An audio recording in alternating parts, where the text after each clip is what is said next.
Bab 272. Curang. Raya kembali memekik dengan bibir mencebik. Ya sudah, maaf. Aku bersihkan ya. Timpal Raihan sembari tersenyum membujuk. Raya mengangguk kecil. Dia mengira suaminya itu akan membersihkan adonan tepung di hidungnya dengan tisu ataupun lap. Nyatanya, Raihan malah mendekatkan wajahnya ke sang istri kemudian melumat hidung sang istri lembut. Membersihkan adonan tepung dengan mulutnya hingga tak bersisa. Raya membeku dengan mata melotot.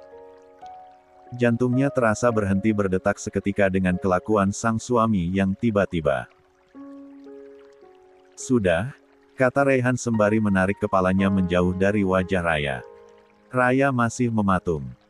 Jantungnya kembali terasa berlarian dengan perasaan bahagia yang membuncah.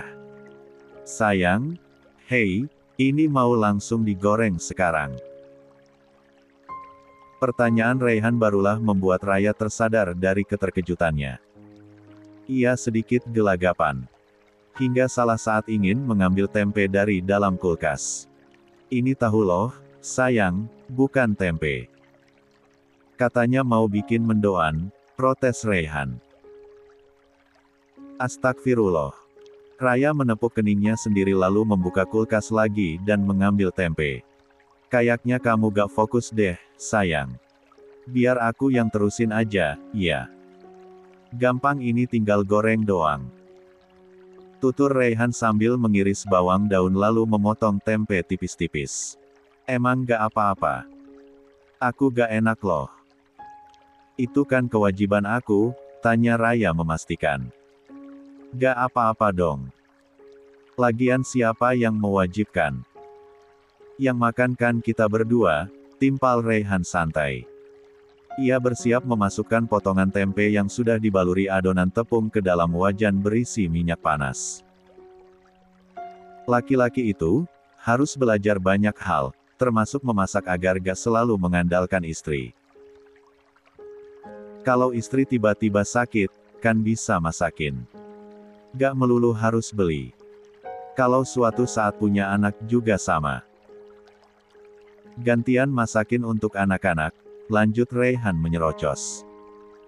Udah bahas anak aja nih, timpal Raya mengulum senyum.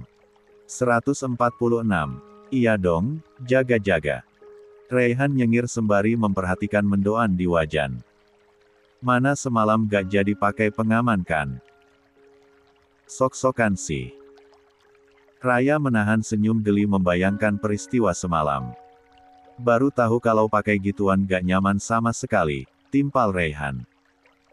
Tapi kalau tiba-tiba kamu hamil, gimana? Apa gak apa-apa? Lanjutnya tak enak. Gak apa-apa dong, Kak. Kan aku punya suami. Mana suami siaga lagi, timpal Raya dengan senyum merekah. Nanti harus jadi ayah siaga dong. Balas Raihan cepat. Raya mengangguk sambil tersenyum. Udah ah, tar kesiangan. Kalau gitu aku jemur baju dulu ya. Timpalnya sambil berjalan meninggalkan area dapur menuju ruangan laundry dengan sisa senyuman yang memenuhi bibirnya. Sepasang suami istri itu pun sibuk dengan pekerjaannya masing-masing. Pekerjaan yang bagi keduanya tak mutlak harus dilakukan siapa baik itu istri ataupun suami. Karena terkadang hari ini Raya yang menyapu tapi besoknya Raihan. Begitupun dengan pekerjaan rumah lainnya. Tepat jam 7 pagi, keduanya sudah sama-sama rapi dengan penampilannya masing-masing. Mereka lalu sarapan terlebih dahulu sebelum berangkat ke kampus. Sayur oyongnya enak. Kamu pintar masak ternyata. Jadi takut dalam beberapa bulan ke depan, aku akan berubah menjadi pria dengan perut gendut, tutur Raihan sambil menggembungkan pipinya. Bohong banget. Padahal kan ini rasanya hambar, kurang garam. Untung ada mendoan yang rasanya lebih pas sebagai penyelamat.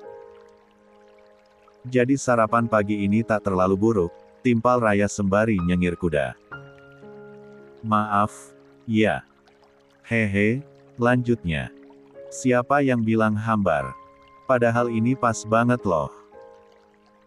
Cintanya, kasih sayangnya, perhatiannya, senyumannya, semuanya pas, balas Raihan dengan tatapan penuh kekaguman.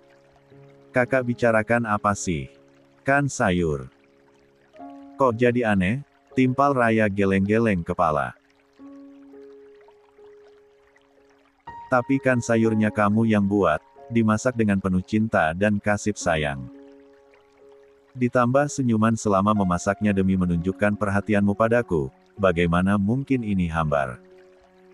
Justru, bagiku ini makanan paling spesial yang dimasak dengan penuh effort, balas Raihan dengan tatapan dalam. Raya tersenyum haru dengan perasaan bahagia yang membuncah.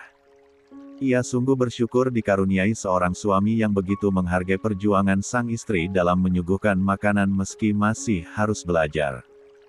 Apalagi saat melihat Raihan memakan masakannya itu dengan begitu lahap. Seolah ingin meyakinkan bahwa apa yang dikatakannya itu benar dan bukan gombalan semata.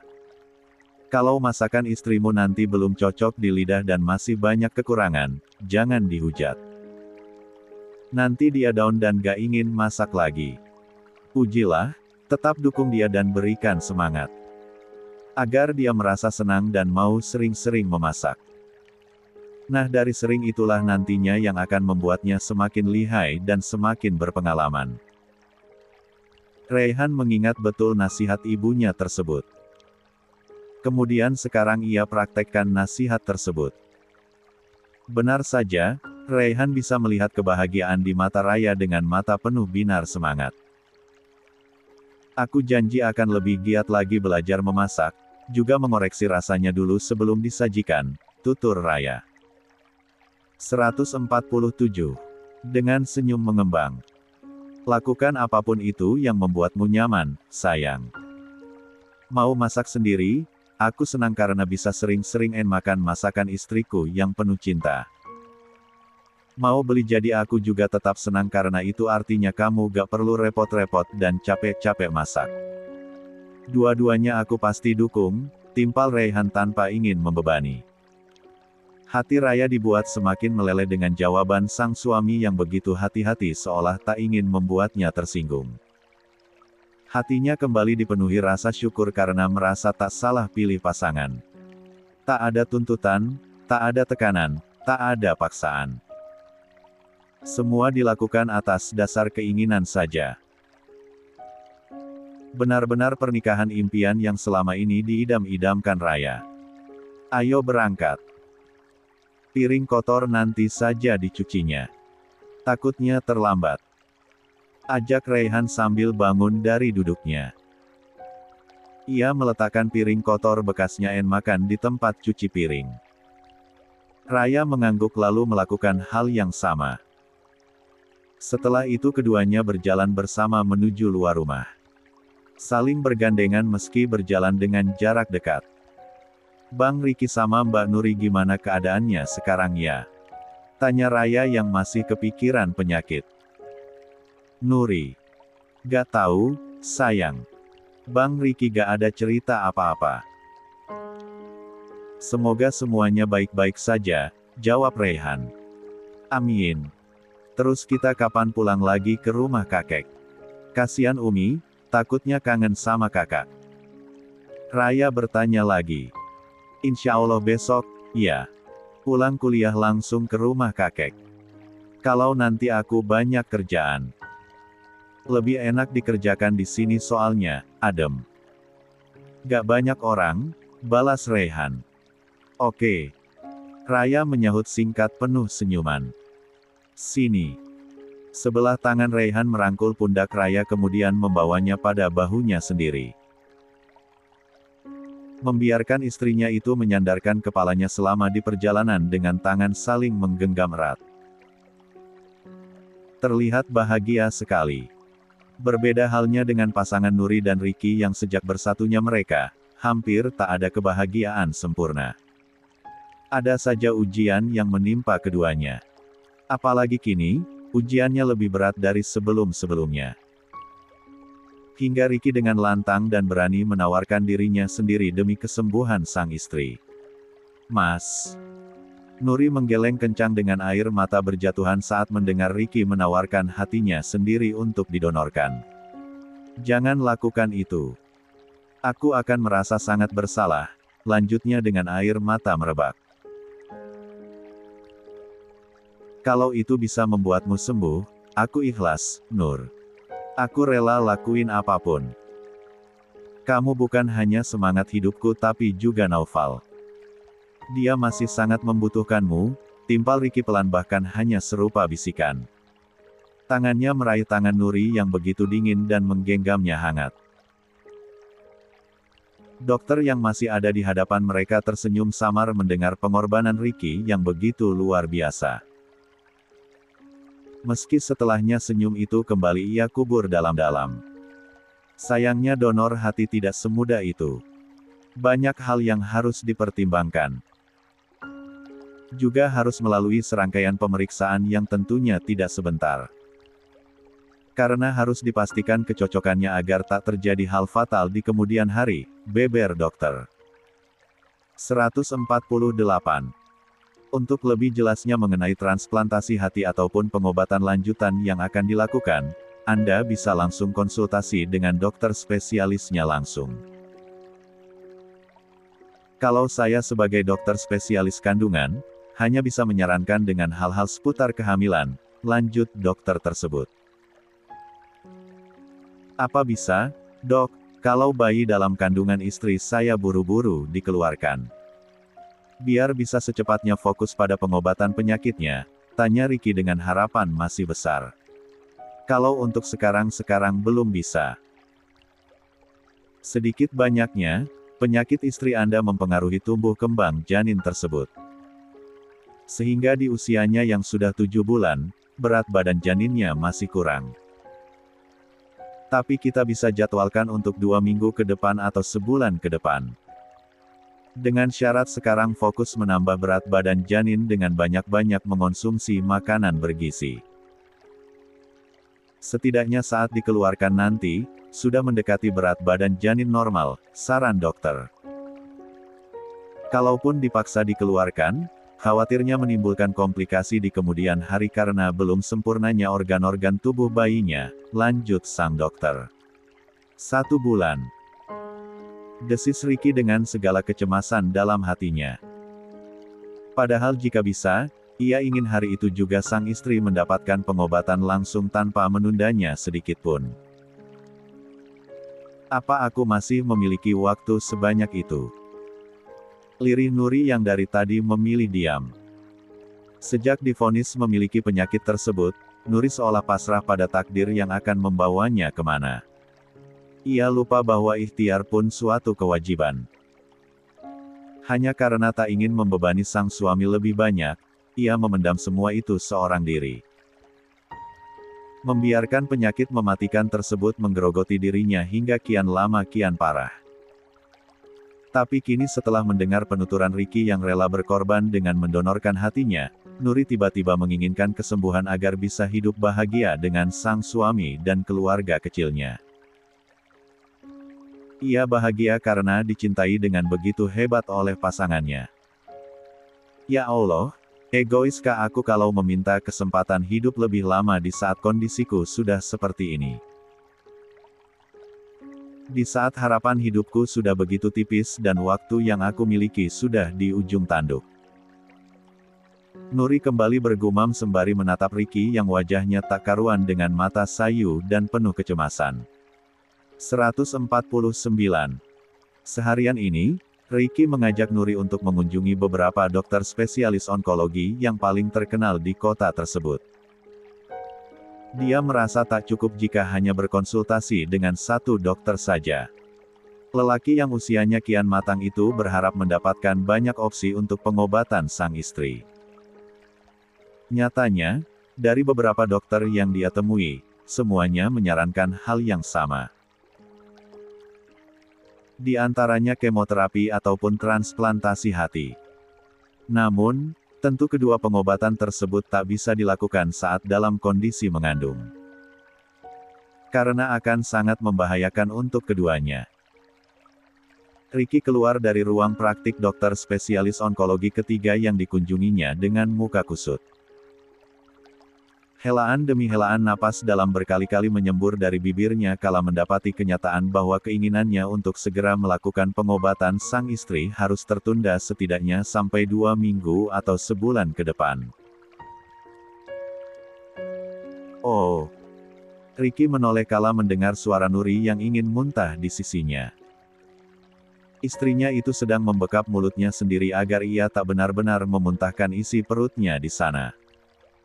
Mual lagi, Nur? Ayo ke kamar mandi. Ajak Ricky cemas. Nuri menggeleng lemah. Mual dikit doang. Gak akan sampai muntah kayaknya, jawab Nuri. Ricky mengangkat tangannya. Menatap jam tangan dengan mata terbuka lebar. Astagfirullah. Sudah jam 2 siang ternyata.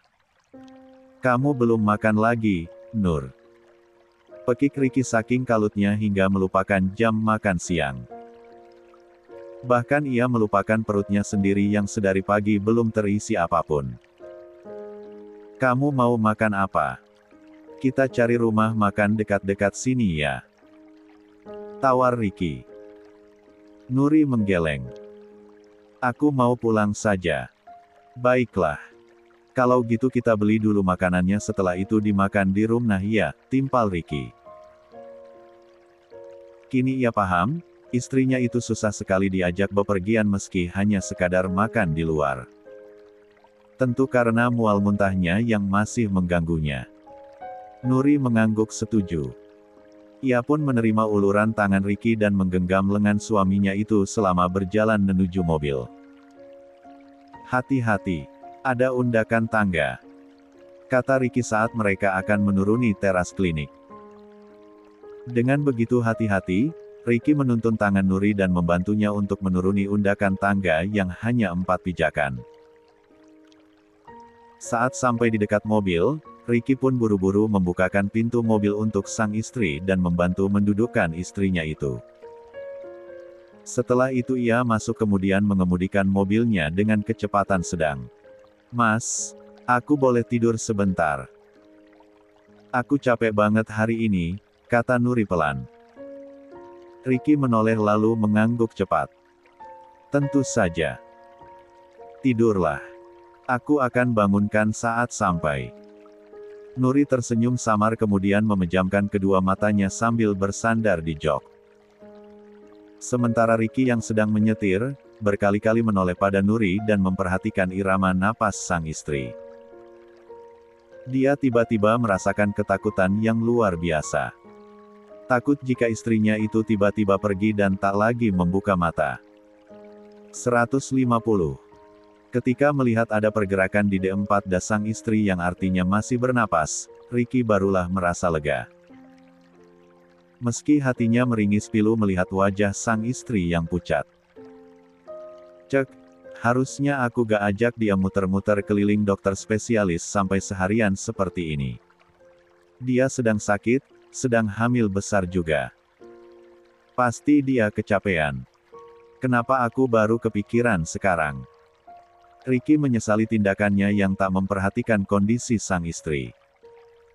Melihat Nuri yang tidur teramat nyenyak, dia pun mengurungkan niatnya untuk mampir membeli makanan. Dia memilih untuk memesan di aplikasi saja agar segera diantarkan. Saat mobilnya sampai di halaman rumah, Nuri ternyata masih lelap dalam tidurnya. Dia bahkan tak sadar jika mobil itu kini sudah berhenti. Hal itu membuat Ricky tak kuasa membangunkan istrinya itu. Ricky memilih turun lebih dulu. Membuka kunci pintu depan kemudian membuka lebar-lebar daun pintunya. Setelah itu, ia kembali lagi ke mobil dan bersiap membopong tubuh Nuri. Mas, ngapain? Mata Nuri tiba-tiba terbuka saat Ricky menggendongnya.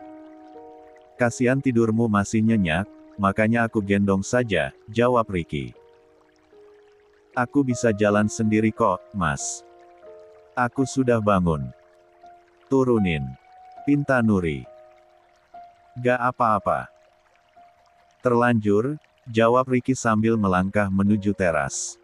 Berat loh, Mas. Aku lagi hamil besar, timpal Nuri tak enak.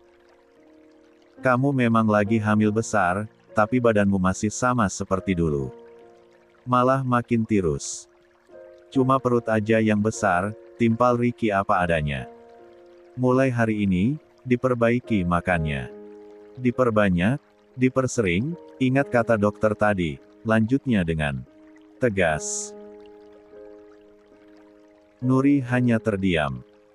Dia hanya menikmati setiap ayunan langkah Ricky yang masih membopong tubuhnya hingga ke dalam kamar. Kemudian menurunkan dirinya di atas tempat tidur dengan hati-hati. Aku cek aplikasi dulu. Pesanannya sudah sampai mana? Abis itu kamu makan ya? Kata Ricky. Nuri mengangguk pelan lalu menatap punggung sang suami yang berbalik kemudian berjalan keluar dari kamar itu. Berbarengan dengan itu, suara bel rumah berbunyi. Sepertinya kurir, gumam Nuri. Benar saja, tak lama Ricky kembali ke kamarnya dengan menenteng kresek berisi makanan. Aku sengaja pesan banyak makanan. Ada sate, ayam bakar, ayam goreng, bebek goreng, gado-gado tanpa cabai, biar kamu bisa pilih mau makan yang mana. Atau semuanya juga bisa. Oh, iya. Ada salad buah juga. Dokter bilang makanan manis bagus untuk menambah berat badan janin. Ricky nyerocos sambil mengeluarkan isi di dalam kresek dan menatanya di atas nakas. Mau yang mana? Aku suapin ya. Tawar Ricky sembari menggulung baju lengan panjangnya hingga siku. Aku makan sendiri aja. Lebih baik Mas juga makan. Mas juga belum makan kan? Balas Nuri tak enak. 151. Aku gampang. Yang terpenting sekarang kamu sama bayi kita. Ya. Mana mulutnya buka. Bujuk Ricky dengan ayam bakar di tangannya. Nuri tersenyum kecil lalu menerima suapan dari sang suami. Nasi dan ayam bakar yang terlihat menggoda itu ternyata tak terlalu nikmat di lidahnya. Ia paham, bukan rasa makanannya yang tak enak, tapi karena penyakitnya lah yang membuat makanan apapun yang masuk ke mulutnya terasa hambar. Makan yang banyak. Aku sudah gak sabar untuk menjadwalkan kelahiran bayi kita. Setelah itu kita bisa fokus pada pengobatan dirimu. Dan semoga, kita bisa segera berkumpul lagi di rumah dengan bahagia. Juga sehat sempurna. Tutur Ricky mulai menyalakan percikan semangat untuk sang istri. Aku janji akan jadi ayah yang baik. Kalau bayi kita terbangun di malam hari, biar aku saja yang handle. Kamu tidur saja yang nyenyak. Ricky masih terus mengoceh. Membayangkan kehidupannya nanti setelah bayinya lahir dan sang istri sudah sembuh. Sementara tangannya masih sibuk menyuapi istrinya yang hanya menyimak. Kalau ternyata aku gak sembuh. Tanya Nuri membuat gerakan tangan Ricky untuk menyuapi terhenti seketika. Insya Allah kamu akan sembuh. Aku akan usahakan itu. Semangat. Terus berpikir positif. Dan tetap percaya pada kekuasaan Allah, timpal Ricky pura-pura antusias dengan penuh senyuman, padahal hatinya menjerit penuh kekalutan.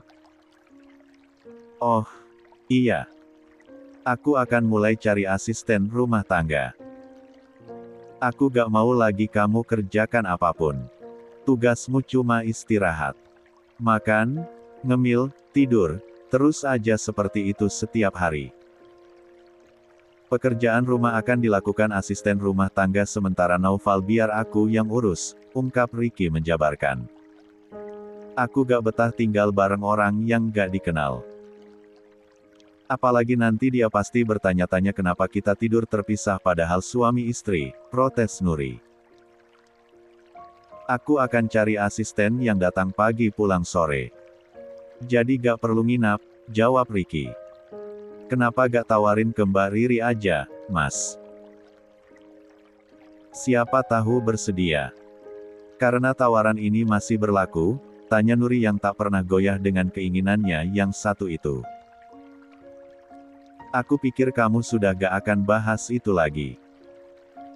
Dan aku rasa, memang gak perlu dibahas lagi karena jawabannya tetap tidak sampai kapanpun, jawab Ricky tegas.